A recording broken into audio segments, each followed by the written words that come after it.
आपल्याकडे श्रावणाला विशेष महत्त्व आहे। जसं घराची साफसफाई, देवाची साफसफाई, दिव्यांची साफसफाई। आज आपण अशाच पद्धतीने घरात बनवलेल्या पावडरपासून देवाची साफसफाई करणार आहोत, अगदी शास्त्रशुद्ध पद्धतीने।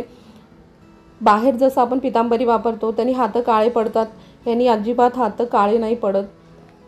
आता जे मिश्रण केले त्यात थोडंसं पाणी टाका आणि पितळेची जे देवा आहेत किंवा दिवे आहेत, तांब्याची भांडी असतील, त्यांना संपूर्ण भांड्यांना हे मिश्रण लावून टाकायचं आहे। एक 10 मिनिटं ह्याला असंच ठेवावं लागेल। थोडंसं घासून लावा म्हणजे त्याचे छोटे छोटे जे डाग आहेत ते निघतील। एक 10 ते 15 मिनिटांनंतर एका ब्रशनी आपण घासून घेऊया। हाताने थोडंसं रगडून घासून घ्या। जे आपण रोज पूजेची मूर्त्या आहेत त्या दिव्यानी हात लागल्याने तेलाने चिकट होतात। हे पहा, मस्त असं चमकतीये। थोडंसं याला स्वच्छ करून घ्यायचं आणि पाण्यामध्ये ठेवा। हे पाहू शकता संपूर्ण काळं निघून जातं। आणि आता हे तांब्याचं भांडंही याला कोरड्या कपड्याने स्वच्छ पुसून घ्या म्हणजे डाग राहणार नाहीत।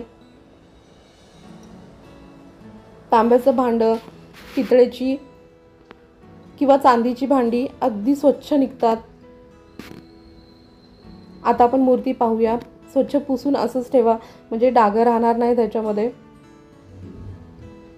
चला तर पाहूया जे आपण पावडर बनवले ते कसं बनवलंय। अगदी साधं सोपं आहे, जे घरामध्ये अवेलेबल असतात ते सगळे जिन्नस।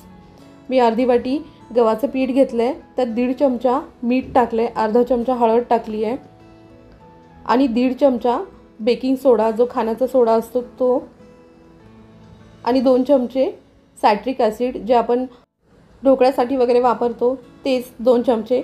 माझ्याकडे रॅपर नाही आहे, पण कुठेही मार्केटमध्ये सायट्रिक ॲसिड मिळतं, लिंबू सत्व। आता ही पावडर तयार झाली आहे। आता तुम्ही अशी स्टोअर करून ठेवू शकता आणि जेव्हा तुम्हाला वापरायचे तेव्हा एक लिंबू पिळा आणि ते भांडे स्वच्छ करा। तुम्हाला माझा व्हिडिओ आवडल्यास लाईक, शेअर, सबस्क्राईब करायला विसरू नका। थँक्यू।